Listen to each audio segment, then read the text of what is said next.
I'm going to tell you about two different people who did quite similar things, but what happened, what they thought about them was quite different. Now, the first is John.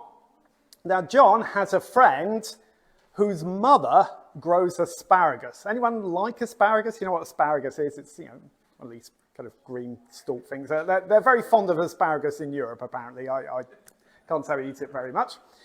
But anyway, his friend wants John to go and steal asparagus from his own mother's garden. The reason why, thank you so much, Alex, absolutely seamless. There we go, asparagus. The reason why is that John's friend wants to be able to sell the asparagus and make some money for him. Kind of makes you wonder what kind of relationship he had with his mother that he needed to steal from her, but there we are. So John does this, and later on, John thought about what he'd done. And he thought about, well, he said, the way he thought was this. He said, well, look, I wanted to do a good thing for my friend. Okay, I wanted to help my friend to have some money. But what my friend asked me to do was bad. So he said, I wasn't choosing to do a bad thing. It was my friend's fault. My friend got me to do the bad thing. It was his fault. He encouraged me. So, John and his asparagus. Next person that we're going to talk about is called Gus. And Gus has a group of friends who encourage him to go and break in one night into the garden of his neighbour. And his neighbour has pears in a pear tree growing. And they steal some pears. So they have a great laugh about it. So they think it's really good fun. And as they're going away, they actually taste the pears, and they don't look very nice. They don't even taste very nice. And they end up actually throwing the pears away to some pigs. And later on in his life, Gus also thought about this, and he said, well, yes, I was encouraged to do this by my friends. I had fun doing it. I didn't want these even for myself. In fact, Gus actually thought, you know what, I actually have a pear tree in my own garden, and the pears that are growing on it look better and taste better than the ones we stole. But you know what, he said, I enjoyed stealing those pears. And you know why, he said? It's because I have bad desires within me. In fact, he said, I know that from birth, I have wanted things that are bad. Now, these two men, John and Gus, are actually better known through history as Jean-Jacques Rousseau, who was a Swiss philosopher, and Gus is Augustine of Hippo, or St. Augustine, you might have heard, who was a teacher in the early church. But the question they ask is a really important one. Are we basically good, or are we basically bad? So are we basically good, and according to Jean-Jacques Rousseau, it's society around us. Society around us makes us bad. Or are we basically bad people who, through God's grace, we're given the ability to do things that are good, so we're not as bad as we could be? So this is what Augustine says, Gus, as we said earlier. He said, in a book, The Confessions, which is written as like a prayer to God, he wrote this, in your sight none is pure from sin, not even the infant whose life is but a day upon the earth. Yeah, even Maya. He's saying even Maya is a sinner and a rebel against God. And he says we're like that from birth. That is what Augustine thought.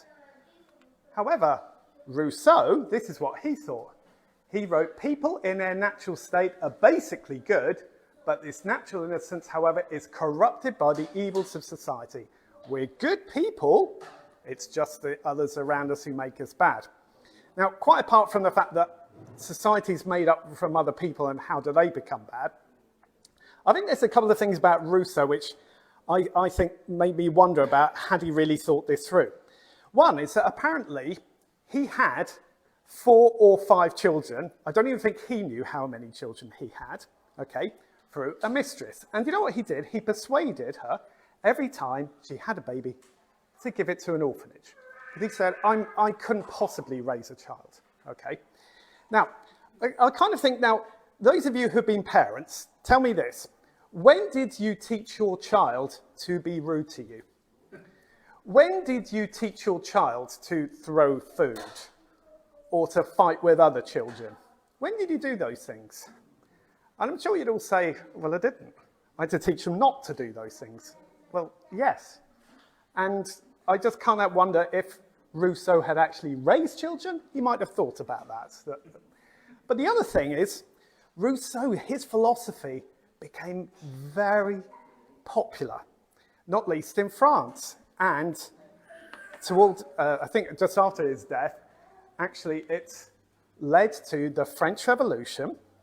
And during the French Revolution, there was a time called the Terror, where it was a 2-year period where 17,000 people were killed, many of them by the guillotine, because you want to make it fast and efficient, for even being suspected of opposing the revolution. So think about this. A revolution which at its heart says, all people are good, all people are born good, kills people who disagree with that. Now try and work that one out, okay?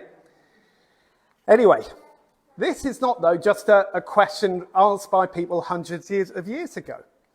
Now, this lady got into the news, I think it was last October, got into a Twitter storm, the wonderful thing of social media, a Twitter storm. This is Catherine Birbalsingh. Now, she has a reputation of being the strictest head teacher in Britain. She runs a school, I think, in Brent or Wembley, somewhere around that area, although I think she was actually down in Camberwell at one point in the school there. Anyway, she actually was responding to a tweet where someone had said, yeah, you know what? Children are like born, you know, they do wrong from birth. And she said, yes, original sin, which is the technical term which is given to it. And she said, yeah, that children need to be taught to do what is good. She said children, even toddlers, will fight over toys. And she said these things. And people were outraged about it. Politicians were saying, this is terrible, this woman is saying this, people are born good and so on. I mean, politicians tell the truth from birth, presumably, don't they? You know, I mean, and even recently on Premier Radio, she was debating, sadly, with someone who claims to be a Christian minister, where she was speaking for original sin and this other person wasn't. Anyway, what does the Bible, though, have to say? Well, we'll see in our passage today that God grieves over the evil of the human race. That the evil of the human race, as we see here in this passage, is a terrible thing, and God grieves over that. And I hope today that we will respond to God's grace and therefore avoid his judgment. We'll see this here as we go into our passage. So the first thing we see is the evil of the human heart. The evil of the human heart. Let's read that passage again. So we read that then the people began to multiply on the earth, and daughters were born to them. By the way, that's a good thing. Do you remember that Adam and Eve were told to go and multiply? So like people being born. That's a good thing. God is blessing this. Now, read on. The sons of God saw the beautiful women and took any they wanted as their wives. And then the Lord said, my spirit will not put up with humans for such a long time, for they are only mortal flesh. In the future, their normal lifespan will be no more than 120 years. Now, if I could just pause there, I know some of you last week, when we were looking at chapter 5, were saying, they lived for so long back then. You've got people there living over 900 years. What's going on? I mean, have they got their figures wrong? Are they counting months instead of years? What's going on? I think we can see here what's going on. Okay, is that was part of the world before the flood. We're on that next week. But God said, I'm going to start limiting the time which people live. And actually, even people living 120 years, and there's one or two who live that age and a bit older, who we find in the book of Genesis, but we later read in Psalm 90 that 3 school years and 10, I think it was, in the King James Version. We have 70 years, in other words, really, is all we can probably expect as a regular lifespan. But the point is, you see, that God is saying, right, if humans are going to continue to grow in their evil, I'm going to limit the time in which they can do that, in which they can develop it. Let's go on. In those days, and for some time after, giant Nephilites lived on the earth, for whenever the sons of God had intercourse with women, they gave birth to children who became the heroes and famous warriors of ancient times. Now, If, like me, you're looking at that and saying, what on earth is half of this about? Okay, for several weeks I've been asking myself that question. I think there are some clues, even if some of it isn't that clear. Now, what I'm going to do here is go through this in a slightly more literal translation. We see this: the sons of God saw that the daughters of man were good, and they took as their wives any they chose. Now, who's being spoken about here? Now, there's some think it's talking about angels, because the angels are often called sons of God in the Bible, and therefore it's angels who are marrying human beings. That's why I put a statue of an angel, okay? Others think that it's talking about human rulers who are also thought to be divine, so therefore sons of the gods, and them taking kind of like ordinary women as their wives. Others think, remember last time we were looking in chapter 5 of the descendants of Seth, and we saw that they were people who called on the name of the Lord, and this seems to be a righteous group of people who were like sons of God, whereas if you remember far back to chapter 4, we'd had the descendants of Cain, who'd been a really nasty bunch, if you remember Cain and Lamech and all that going on. So it was the good people, as it were, the righteous people marrying the evil people like that. Now, I think there's good arguments for any of those and some not so good arguments for them as well. There's some problems with them. Whoever it's being meant, though, I think we have a clue if we look closely. Now, those words have highlighted. Sons of God saw they were good. That word is usually translated beautiful or something like that, but it's good in the sense of beautiful. And they took as their wives. Now, where did we read this? The woman saw that the tree was good for food, and that it was a delight to the eyes. She took of its fruit and ate. Does anyone know where that comes from? Where have we read that before?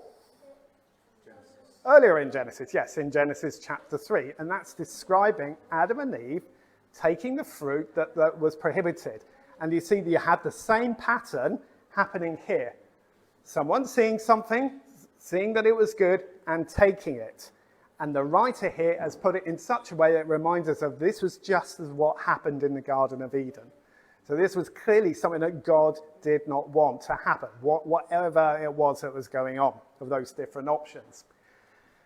But the crucial thing is to see this is a step, a further step in human beings showing that they are wicked, that they are evil, that they are rebelling against God.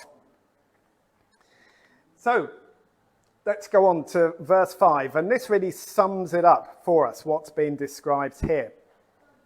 The Lord observed the extent of human wickedness on the earth, and he saw that everything they thought or imagined was consistently and totally evil.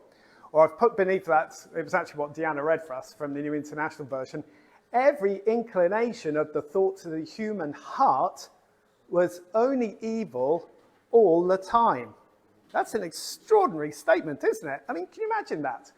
Every inclination of the thoughts of the human heart. Notice that in the Bible, the heart isn't just what you feel, it's what you think, okay? Was only evil all the time. That's pretty extreme, what it's saying there. And let's just say, I think this is more Augustine than Rousseau, what the Bible is saying about us, isn't it? This is the state of the human heart. Now, you might be looking at, though, and say, yes, but this is leading up to the flood, isn't it? Isn't this just talking about a time many, many years ago, centuries or thousands of years ago? It was talking about people were terrible back then. Thank goodness we live in such a peaceful and kind and helpful world today where people are not like that, right? Well, if we were to look on through the Bible, we would see these passages. So, King David, he wrote this in Psalm 14. The Lord looks down from heaven on the entire human race. He looks to see if anyone is truly wise, if anyone seeks God. But no, all have turned away. All have become corrupt. No one does good, not a single one. I think that's pretty clear, isn't it, what he's saying there? Or we go on to Jeremiah. The prophet Jeremiah, he says these words in chapter 17. The human heart is the most deceitful of all things and desperately wicked. Who really knows how bad it is? And let's keep going. What about Jesus? I mean, surely Jesus is kind. Jesus sees good in people, doesn't he? No, Jesus says it is what comes from inside that defiles you. For from within, out of a person's heart, come evil thoughts, sexual immorality, theft, murder, adultery, greed, wickedness, deceit, lustful desires, envy, slander, pride, and foolishness. That's quite a list. And Jesus is saying that comes from within your own heart. You don't need someone else to teach you that. It comes from within you. And then finally, the Apostle Paul, and we actually looked at this passage a few months back, Ephesians 2, once you were dead because of your disobedience and your many sins, you used to live in sin, just like the rest of the world, obeying the devil. So, I think we conclude from what the Bible teaches, not just in Genesis 6, but in various other passages, that evil is something that comes from within us. We're all bad. I'm sorry if this morning you came here thinking, no, I've really been quite a good person this week, and think of all the good things you've done. The Bible says, look, God looks into your heart and he knows what you're really like before him. He knows you're bad. Evil isn't a strange thing that kind of just bubbles up, comes from nowhere, magically appears in society. No, it comes from our hearts. And this is important because, therefore, when you feel hurt and sad because of the way other people have treated you, when they have been unjust to you, when they've done harsh things to you, when they've been abusive towards you, that's because they have sin in their hearts. That's because of the evil that is inside them. But if we're tempted to think how good we are, rather than just be comparing ourselves to other people, maybe we need to first of all think, well, how about if everything which I ever said to anybody about how they should behave, every time you say, why are you doing this to me? You should be like this. If every time we said things and that was recorded, and if that was played back to you, would you have kept everything that you have said, how other people should live? I think more often than not, we'll find that we have done what is wrong, when we have not even lived up to our own standards, never mind God's or anybody else's. But even this, many times when we think that we are doing good, why are we doing it? Often we're doing it for our own benefit, because we're proud. We want people to think well of us. We want to impress other people. Maybe we think that we need to impress God. We want to be number one, not God. So you can even be doing what is good for a sinful motive. So what can we do about this? Well, part of our problem when we talk about sin, when we talk about who we are, is we excuse ourselves. I was tired at the time.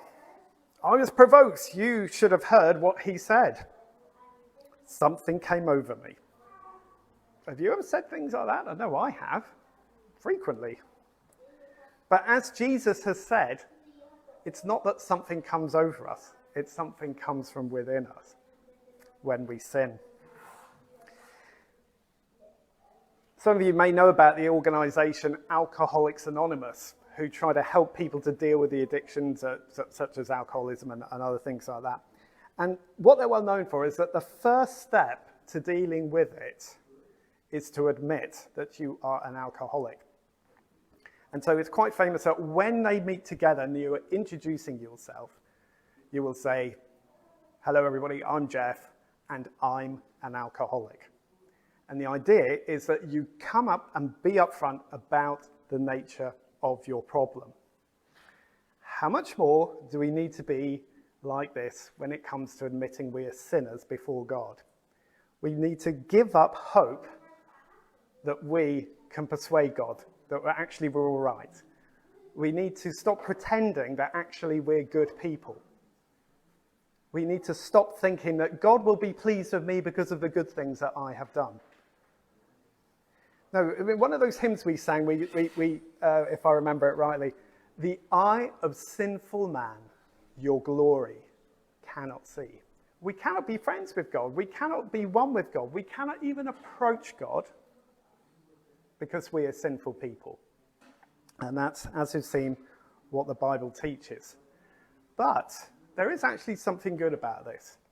Because when we admit that we are sinners, that means we're in a place to receive God's gift. We'll see more about that in a moment.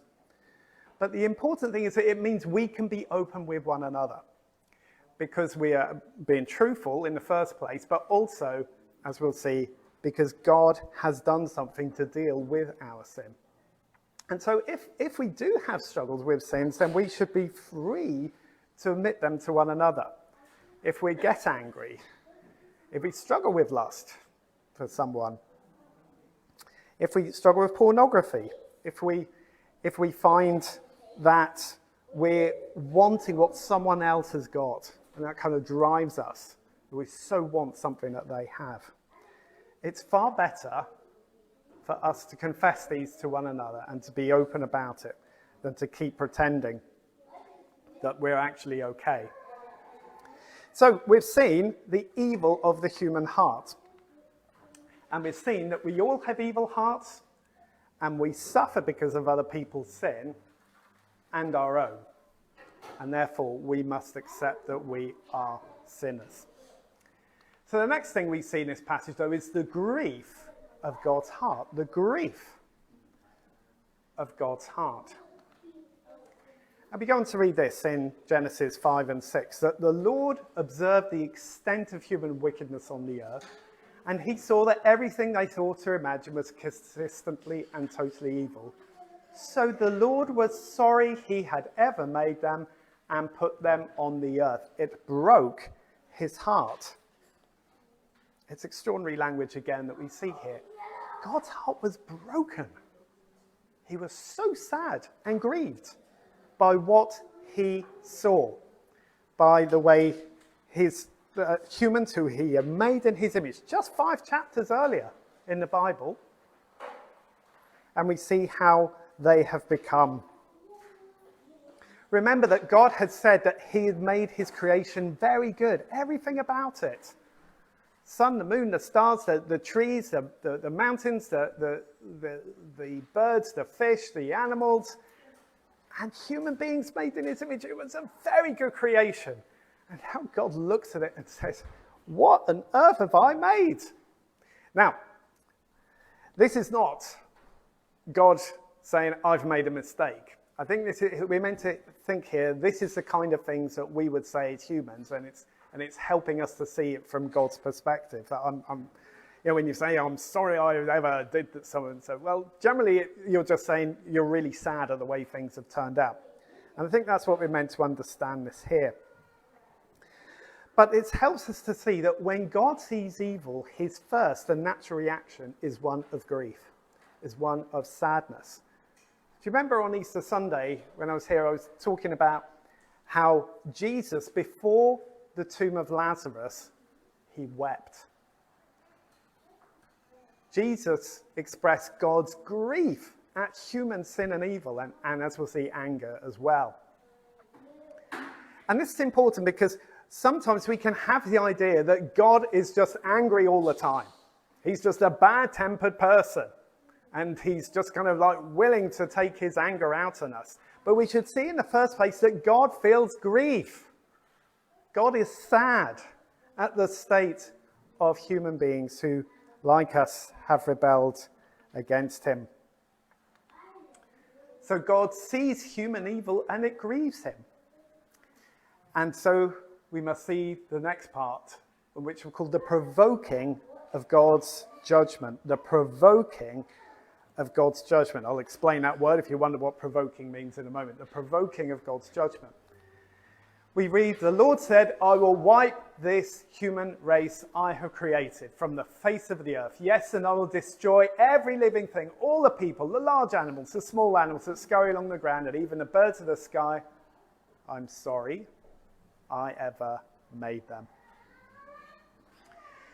And here, as we have seen, God is a holy God, And when he sees sin and evil, he cannot be in the same company as it. He has to deal with it. It would be to compromise who he is. He could not be consistently the person he is if sin and evil happen and he does nothing about it. Rather, as he says here, I will wipe this human race. That's actually the word which you would use for rubbing something out. And it's as if God has drawn this absolutely wonderful masterpiece. Can you imagine this wonderful masterpiece that's been drawn, and then someone's come across and scribbled all the way across it. And so God gets out a rubber and starts rubbing the whole thing out. And that's what God says as he sees this world and our sin within it. I need to rub this out. It's as if I've got to start the whole thing again. And you notice that as with our own actions today, the natural world, we might say, the animals, the plants, they suffer too. And we'll go on to see the results of that next week. But we must learn from this that God takes sin seriously and that God must judge sin. He must judge our sin. He's too pure to look at sin. He can't ignore it. As we've seen, his first reaction is grief. But then he must act to judge it and to punish it. And God is rightly angry. Now, it's important to see, anger is not an essential part of God's character, the way that his love is. And that's why he feels grief when he sees it. But his holiness means that he is provoked to anger and provoked to judge and to act. In other words, God is not like angry, looking for someone to take it out. I mean, I'm sure a lot of us have been in those situations where we're really angry about something and we take it out on someone who has absolutely nothing to do with it. You know, it could be the cat, it could be the bus driver, whatever. You know, we take it out on someone. God is not like that. God is holy, and therefore when he sees sin, he must act. He is provoked into judgment. And for us, we should see this, that it's a warning for us. If God so treated the world of that time, how do you think he sees our world today? A world that is full of violence, as the world was before the flood, but even more so when we see wars going on, when in this world 125,000 unborn children are killed every single day. Do you think God is going to ignore this? No, God is provoked to judgment. It's not part of his heart, but he is holy and he cannot leave sin unpunished. And the wonderful thing is that even though when we see this, we should see that one day each of us must stand before God in judgment. One day God will judge every single one of us, but one day we'll see, though, that we can receive God's grace too. And that's what we'll go on to see in a moment. But notice that God is provoked to judgment, not a part of his heart. He is holy. He cannot leave sin unpunished. And so finally, we see the grace of God's heart. The grace of God's heart. And just almost, it seems like, as a side comment, at the end of this passage, we see this single line. But Noah found favor with the Lord. Now, you might recall that we were introduced to Noah at the end of chapter 5, near the end of it, where his father could see that this son of his was going to do something special through him, that God was going to give relief. But at this point, we have absolutely no idea of what kind of a person Noah is. And I think we're meant to see that. Because here, God is showing grace to Noah. God is looking at Noah and saying, right, this person I'm going to use, and therefore I'm showing my grace to him. And I'm sure all of us here will say it's just as well, because otherwise the entire human race would have been wiped out. As we'll see later in the story, Noah is not a perfect guy at all. Like us, he is a sinner. And it is only through God's grace, it's only through God's mercy that he is rescued from this judgment. And we've seen this before, because Back in Genesis chapter 3, God gave a promise that the seed of the woman, in older versions it says the seed or a descendant of the woman, will crush the serpent's head. In other words, Satan must be overcome. And so God's still being faithful to that promise. He's not going to give up on that. Although he's going to carry out this extraordinary act of judgment, a very great act, far bigger than anything else that we see in the Bible up until the final judgment. Yet he shows grace to Noah, and through Noah, therefore, to the rest of the human race. He's giving a new opportunity for us. And the thing is that in showing grace to one man, it's looking forward to a time when God would show his grace through one man. As we read in Romans chapter 5, yes, Adam's one sin brings condemnation for everyone. Our sin goes right back to Adam. And we all, as his descendants, carry sin within us and pass it on. But Christ's one act of righteousness brings a right relationship with God and new life for everyone. Because one person disobeyed God, many became sinners. But because one other person, Jesus, of course, he's talking about, obeyed God, many will be made righteous. So God showed his love and grace through sending his son to become a man. And through him as a man, we are made right with God. Although we deserve God's judgment, Jesus took that judgment upon himself on the cross. All the evil, all the wrong, all the sins that we have done were piled up on top of Jesus as he suffered and died on the cross. And God gives grace to us through Jesus. We can know God's grace through Jesus. Rather than trying to think, oh, I'm actually really a good person, I'm not that bad, we should say, yes, God, I am a sinner. Yes, God, I have done wrong things. I've enjoyed doing wrong things. I still do wrong things. But through your grace to me, through Jesus, I confess them. And I know that through Jesus, he's died on the cross for me.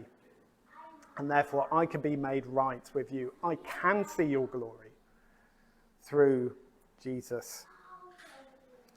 So we all have evil hearts that grieve God's heart and provoke his judgment.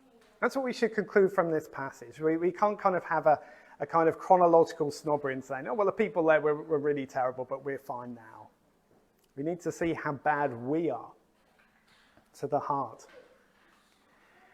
And we need to recognize that without God's grace, you will face judgment for your sin. God is holy. He must punish sin. And if you do not confess your sin to God, if you do not say, God, I need your forgiveness, I need you alone to make me right with you, then you will face God's judgment. And that's an eternal judgment. That's eternal suffering in hell. But by God's grace, Jesus faced judgment for your sin so that you can be right before God, so that you can receive God's gift of grace and would not need to face that eternal judgment. So don't ignore your evil heart. Rather, come to God's heart of grace in his Son, Jesus. Let's pray.